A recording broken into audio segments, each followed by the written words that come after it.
Hey there, I'm Kathleen Jasper, and today we're going to go over a few tips about your ESOL exam. So whether you're taking the Praxis ESOL exam or any ESL ESOL exam, this video will help you. Let's get started.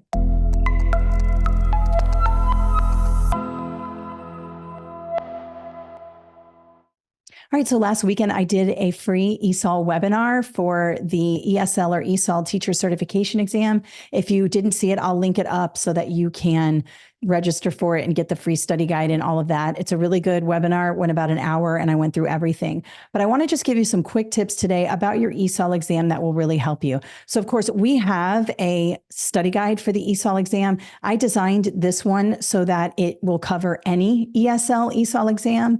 I went through the specs of all of them and wrote a book that touched every single subject on those particular exams. So if you're looking for a good study guide, we have one here and an online course. I'll show you where to get that at the end of the video. But a couple things I just want you to focus on when you're thinking about your ESOL exam so that you can kind of get through some of those scenario questions. Remember, you're always going to want to work backwards on your ESOL exam or any teacher certification exam. And when you get to those scenario-based questions, I want you to be looking for these good words. First good word is providing support in the student's first language, all right? English only practices, requiring students to speak the second language only. Those are typically the wrong answer choices because research shows that bilingual education supporting students in their home language, heritage language, or first language, it will be referred to in different ways, but it means the same thing. When supporting them in that language first helps them acquire the second language more quickly and more efficiently.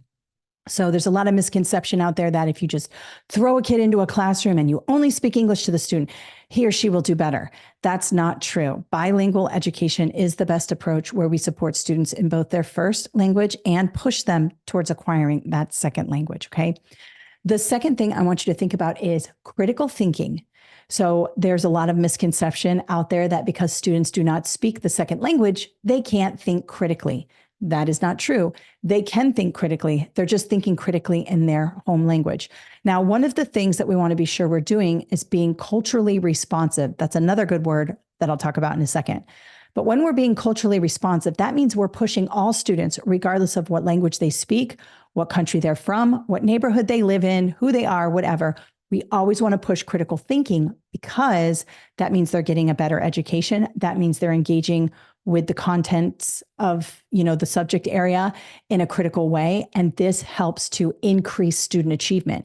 And if we're being culturally responsive, we want to push everybody towards student achievement, and thinking critically is necessary for that. So if you see the term critical thinking in an answer choice, it's probably the correct answer.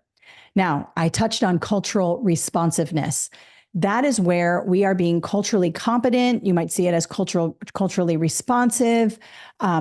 It's just paying attention to the fact that we have students from all different cultures, all different countries, and that language and culture are very much together. You cannot separate one from the other. And so when we are teaching students a second language, we need to be sensitive to their first language and their culture. And so we do things like celebrating all cultures, maybe reading books about different cultures, showing the students that your classroom is a safe space where they can use their home language when they need to. It's okay. Let's say you have students who are from Central America and they speak Spanish. It's okay if they speak Spanish a little bit in your class. I heard once when I was an assistant principal, a teacher was very upset. He was not an ESOL instructor or a reading instructor. He was a science instructor. And he was very mad that students were speaking Spanish in the hallways. That doesn't matter. That's fine. Students should be able to feel comfortable enough to speak their home language in school when needed. Obviously, if you're assessing students' second language acquisition, then they need to speak the second language. If you're trying to teach them how to acquire that, they should be using the second language. But if a student feels comfortable talking with his or her brother or sister in the first language, or a friend, there's no reason why they shouldn't be able to do that. So that's being culturally responsive. It's just being kind, not being a jerk to students and those who are learning the language, because it's really difficult and really stressful. So we want to present a safe space for students to do that. And finally, another good word on this exam that you're going to want to be on the lookout for is anything that has to do with alignment to the standards. Now, this is important, and it goes along with being culturally responsive, like I talked about in critical thinking, because we don't ever want to lower the standard. Just because students do not speak the second language doesn't mean that they can't meet a standard. We have to scaffold and support and provide ancillary materials and language supports and things like that. But the standard stays high. We always want to align everything to the state adopted standards because students are tested on those standards at the end of the year. So if you don't align your lessons to the state standards, when the students are given that criterion referenced assessment, that's what it's called because it's a standards-based assessment, at the end of the year, they're not going to perform as well. So by aligning our instruction, by aligning our lesson plans, by aligning everything to those state adopted standards, we're setting our students up for success. So if you see the term alignment or state adopted standards in the answer choice, slow down because it's most likely your correct answer. And finally, I would encourage you to visit the WIDA website for the standards on second language acquisition. That is WIDA. Just Google WIDA, W-I-D-A, standards, second language, it'll pop up. They are the leading organization in this area, and the language in those standards is what I consider good words, and it will help you identify correct answers on the test. You don't have to memorize the standards. You don't have to put them all on flashcards and memorize every single one of them. There are a lot of them, but it just helps to go through them and have an understanding of what the WIDA standards have in them and how they can be applied when you are working through your teacher certification exam.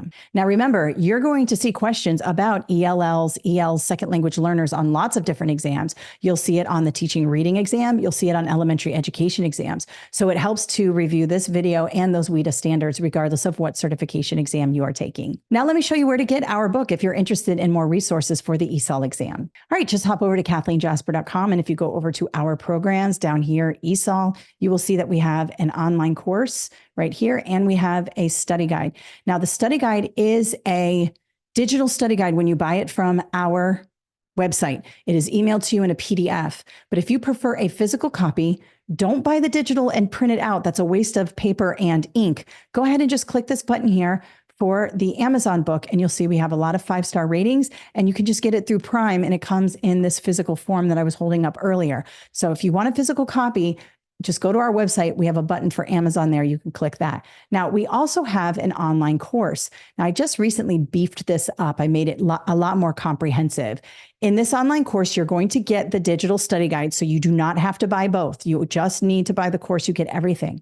And in it are videos and explanations for everything in the study guide. So there are, I believe, 6 content categories in the study guide. I have videos for that, practice questions for that, and video explanations for those quizzes. And then I have comprehensive constructed response help for those of you who have to do a writing task. On the Praxis, you do not, but other ESOL exams you do. So I have comprehensive practice for that and 2 additional writing prompts. Now, even if you do not have a writing section on your exam, I still recommend going through the writing because it'll help you with the multiple choice. All right, so that's it today. Remember, we have lots of really good resources for this, and I just did a free webinar, so I'll link that up in the description. You'll be able to find that. And good luck on your teacher certification exam. And if you have any questions, throw them in the comments below. Thank you so much and have a great day.